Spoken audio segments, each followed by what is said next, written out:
구형 명작을 찾아라. 지난 1편에서는 소드시마, 큐브에, 큐피오, 레플리카, 큐쿠아 타이머, 갈베, 스몰뚜기, 마크15, 마마, 튜나, 7002, 플라이백까지 다뤄봤습니다. 오늘은 구형 명작도 하지만 너무 한정하지 않고 좀 더 넓은 범주를 소개해볼게요. 근데 해외 유튜브 보면은 리스트워치 체크하잖아요. 제가 오늘 차고 온 시계는 발틱 GMT입니다. 발틱 앰버서더로서 또 이런 거 노력해야죠. 브라이틀링 콜트 A17350 99형 콜트입니다. 콜트는 원래 군남용이니까 밀리터리 워치라고도 볼 수 있는데 브라이틀링의 엔트리 모델로 활약했죠. 그런데도 브라이틀링이 워낙 컴플렉시브하고 남성적인 디자인을 선보였다 보니까 오히려 그 중에서는 심플한 편인 콜트가 가지는 매력이 상당하죠. 여전히 화려한 시계는 맞지만 그래도 젊은 층이 디자인이든 가격이든 좀 접근하기 쉬웠던 효자 모델입니다. 파일럿 워치로 쓰일 만큼 시인성도 뛰어나고 감성적인 디자인이 있는데 사실 다이버로도 사용을 할 수 있거든요. 제가 콜트 볼 때마다 부러운 게 3시, 6시 9시, 12시 보면은 라이더 탭이라고 있어요. 그거를 잡고 베젤을 돌리면은 잘 돌아가거든요. 이 콜트 모델 다음부터는 여러 가지 색을 쓰는 반면 A17350은 색이 단조롭잖아요. 거기서 오는 시크함이 제 마음을 끌었습니다. 38mm 사이즈입니다. 브라이틀링 하면은 꽤 큰 시계 아니냐 하고 마음을 접어버리시는 분들 그럴 필요 없죠. 두께도 괜찮습니다. 12mm대인데 같은 두께여도 그게 케이스백 쪽으로 돌출이 되어 있는 거랑 탑이 높은 거랑은 큰 차이가 있거든요. 이거는 탑이 차지하는 두께라 사실 착용하셨을 때 두껍게 느껴지지 않고 굉장히 편한 사이즈입니다. 무브먼트는 칼리버 17인데 에타 2824 그 중에서도 크로노미터급을 사용했다고 보시면 되고요. 연식이 오래된 시계를 사면은 감당해야 될 부분들이 많잖아요. 서비스 센터를 보내면은 배보다 배꼽이 큰 경우가 많은데 콜트는 사설의 선택지가 있으니까 그로부터 안전한 편이라는 거. 브라이틀링 네비 타이머 1959 에디션입니다. 미 에디션이죠. 사실 진짜 좋아하는 네비 타이머는 806, 스몰 아이, 빅 아이 이렇게 있거든요. 그게 1950년대 시계들입니다. 너무 오래된 것들이고 가격도 그렇다고 만만한 것도 아니라서 추천하기는 곤란하더라고요. 대신 구형 명작이라고 하기는 조금 이상한데 최근에 나왔던 현대식 시계지만 1959년 복강 모델 추천합니다. 옛날 네비 타이머를 거의 그대로 만든 겁니다. 대신 현대적으로. 근데 현대적으로 만들었는데도 제가 이거를 굉장히 높게 사는 게 정확히 재현했고 빈티지한 분위기를 내기 위해서는 결국에는 색감이 관건인 거잖아요. 근데 슈퍼 루미노바 도르를 쓰면서도 이렇게 관리 잘 된 오리지널처럼 보이게끔 그 분위기를 잘 살렸다는 거. 대단한 복강 모델이었다고 생각합니다. AOPA 로고가 들어가 있는데 이게 항공기 조종사들 협회의 로고입니다. 네비타이머의 황금날개 로고를 선호하시는 분들이 되게 많잖아요. 그게 우리들 어렸을 때 가졌던 로망의 상징과도 같은 거니까 인기가 있는 거라고도 보는데요. AOPA 로고는 우리와의 접점은 없겠지만 황금날개와의 유사성을 가지고 있고 거의 초기의 네비타이머가 이렇게 현대적인 만듦새의 고급 시계로 발매되는 일이 언제 또 있을까 싶습니다. 굉장히 귀한 모델이고 지금보다 더 인기가 있어도 된다고 생각을 합니다. 제가 앞에 말씀드린 806 스몰아이, 빅아이 이런 것들이 70주년 에디션으로 나온다고 해도 역펜더 컬러로 나올 거고 로고도 트윈제트라고 비행기 2대가 날아가는 모습이거든요. 느낌이 많이 다르기 때문에 1959 복각은 앞으로도 계속 자기만의 가치가 있을 거라고 생각합니다. 다음은 제가 최근에 크리스토퍼 와드 영상을 올렸죠. 브랜드 방향의 변화를 아쉬워했잖아요. 예전에는 그럼 대체 어떤 시계를 만들었길래 제가 그랬던 건지 보여드릴 수 있을 것 같습니다. 샌드허스트 1입니다. 이 모델은 시계인들이 목말라 있던 두 가지를 동시에 해결한 모델이라고 생각해요. 첫 번째로 사람들은 영국 디자인에 목말라 있죠. 왜냐면 안 만들어주니까. 그럴싸한 브랜드에서 제대로 만들어주는 경우가 별로 없거든요. 근데 크와드가 영국 브랜드잖아요. 영국군에게 보급되었던 디자인을 계승하는 모델을 낸 게 샌더스트입니다. 거기다가 자기들 마음대로 만든 게 아니라 나름 정당성까지 갖춰서 냈죠. 물론 이거는 나중에 리뷰하면서 자세히 얘기하겠습니다. 두 번째로 사람들은 올라운더 필드워치에 목말라 있었습니다. 조금 더 솔직히 말하면 롤렉스 익스플로러 1의 적절한 대안을 원했던 거죠. 그것과 닮진 않았지만 또 익스플로러가 담당하는 에브리데이 툴워치라는 부분을 해결해 줄 수 있는 유용한 시계를. 그런데 이렇게 아름다운 디자인에 38mm 사이즈라 작지도 크지도 않게 찰 수 있고 또 크와드 아시잖아요. 기성 브랜드급 퀄리티로 나오니까 열광할 수밖에 없는 거죠. 지금은 샌더스트 2가 판매되고 있지만 샌더스트 1과는 꽤 다른 모델이라고 생각을 하고요. 이게 중고 가격도 상당히 높습니다. 최근에는 거의 100만원에 근접하는 그 정도 돈을 주고서라도 살만한 모델이 맞다고 생각합니다. 다음은 다트머스 1입니다. 저는 이 디자인이 크리스토퍼 와드의 결정체라고 보고요. 41에서 42mm에 달하는 직경인데 두께를 잘 잡고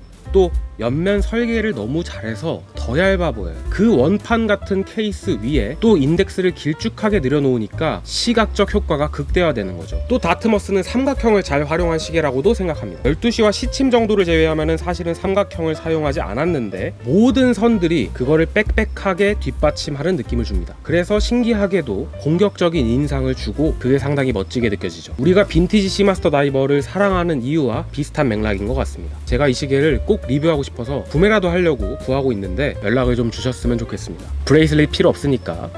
다음은 볼 21세기 에디션입니다. 이거는 사진으로만 보여드릴 수 있어서 한스러운 모델입니다. 실물 깡패고요. 볼워치는 지금 호불호가 많이 갈리죠. 너무 높아진 가격 때문인 것 같은데 이 모델만은 실제로 보시면 딱히 이견이 없을 것 같습니다. 콜드 에나멜을 사용한 다이얼이에요. 에나멜은 너무 비싸니까 사용하고 있는 가짜 에나멜입니다. 에나멜 질감에 움푹 패여있는 요소를 넣으면 그게 정말 예쁘거든요. 하단 스몰 세컨즈도 그렇고 상단의 파워 리저브 인디케이터도 그렇고 패여있는 부분이 있어서 실제로 봤을 때 너무너무 예쁩니다. 사진으로는 절대 설명할 수가 없어요. 또 파워 리저브 인디케이터가 있다는 것만으로도 큰 장점이라고 생각하는데 우리가 핸드폰을 쓰면 배터리가 몇 프로 남았는지 알 수 있잖아요. 근데 기계식 시계 대부분은 그런 기능을 제공하지 않는단 말이죠. 그래서 불편함이 있는데 인디케이터가 있으면 재밌기도 하고 또 편하기도 합니다. 또 케이스백이 헌터백입니다. 케이스백 뚜껑을 열면 이제 그 안이 시스루백처럼 보이는 되게 감성적인 장치죠. 실제로 유용하다거나 이 시계가 헌터백을 사용할 만큼 심미적인 무브먼트가 들어가는 건 아니지만 그렇기 때문에 더 이 가격대에서 헌터백 경험할 수 있다는 게 빛나는 것 같기도 합니다. 일단 그냥 너무 예뻐요. 다이얼이 새하얗잖아요. 그 위에 빨간색이 칠해져 있고 그 위로 파란 블루 핸즈들이 움직이고 지금은 이게 시세가 어떻게 됐는지 모르겠어요. 제가 이 시계를 처음 봤을 때는 중고 시세가 한 100만원 했거든요. 이거를 제가 카페에서 한 30분 동안 계속 만지작거렸어요. 야, 이게 100만원 주고도 이런 즐거움을 느낄 수 있는 거였구나 하면서 신기해했던 시계입니다. 다음은 구형 명작이라기에는 너무 최신 모델이긴 한데 그래도 단종된 시계니까 론진 시계 두 개를 빠르게 추천해 보겠습니다. 첫 번째는 론진 곰팡이 6B159라고 검색하시면 나올 거예요. 옛날 공군 시계를 복각한 모델입니다. 밀리터리 워치죠. 그 시계 자체로도 메리트가 있는데 이게 더 재밌는 이유는 론진 직원들이 이제 복각을 하려고 오리지널 모델을 살펴봤을 거 아니에요. 근데 다이얼에 곰팡이가 피어 있는 거예요.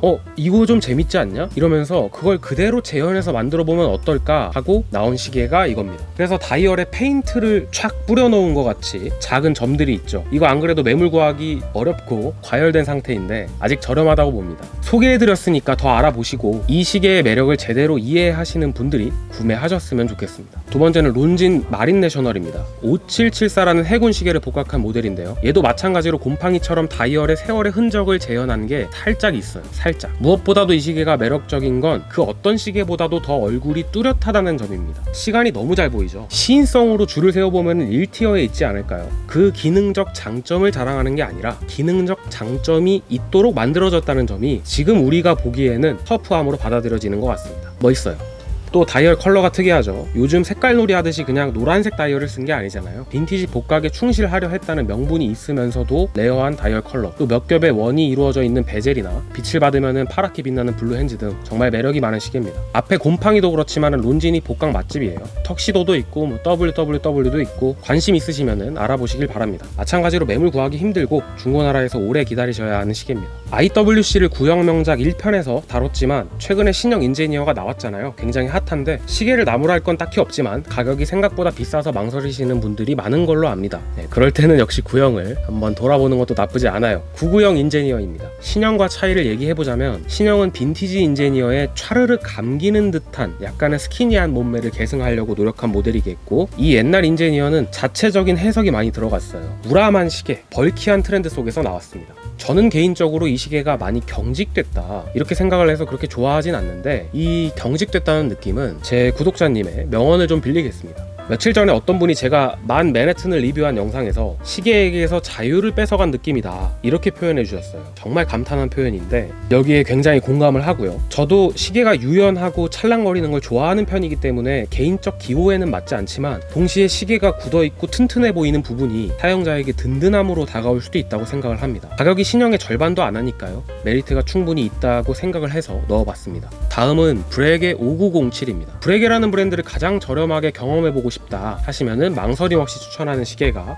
5907입니다. 기호쉐, 브레게 핸즈, 코인 엣지 베젤까지 아낌없이 담긴 시계예요. 엔트리 모델에도 뭔가를 빼지 않고 자기들의 정수를 온전히 다 담은 바람직한 모델이라고 생각합니다. 이게 브랜드 입장에서는 상위 모델 팔기가 어려우니까 안 좋은 걸 수도 있거든요. 그래서 요즘 마리는 금통을 안 사면은 기호쉐를 안 넣어주는 걸까요? 어쨌든 5907 같은 케이스는 우리에게는 좋은 시계인 것 같습니다. 우리가 인식하기에는 롤렉스가 현실적으로 접근 가능한 최대치고 소위 하이엔드라고 불리는 브레게 같은 브랜드는 훨씬 비싼 시계만 만든다 이렇게 알고 있는데, 사실 이건 지금도 시세가 1000만원이거든요. 얼마 전에도 990만원에 팔린 거를 제가 알고 있습니다. 그 가격이면은 중고로 데이저스트를 겨우 살 수 있는 돈이니까 그것보다 이 시계가 더 가치 있다고 보이시는 분들은 고려해볼 만하다고 생각합니다. 이 시계 뒷면을 보시면은 무브먼트에 파워 리저브 인디케이터를 달아놨어요. 배터리 잔량 표시를 이렇게 뒤에라도 해주니까 감사한 마음입니다만, 이 무브먼트는 원래 자동 무브로 만들어진 거를 개조한 거기 때문에 브레게식이나 되는 고급 시계를 사는 입장에서는 그게 조금 깬다는 분들이 있긴 합니다. 물론 저는 신경 쓰지 않습니다. 그랜드 세이코 45GS 4520-8000, 이거는 구형이라기보다는 빈티지죠. 50년 전 시계니까 완전 빈티지인데 뭐 명작이라고까지 소개해드릴 수 있는 건 아닙니다만,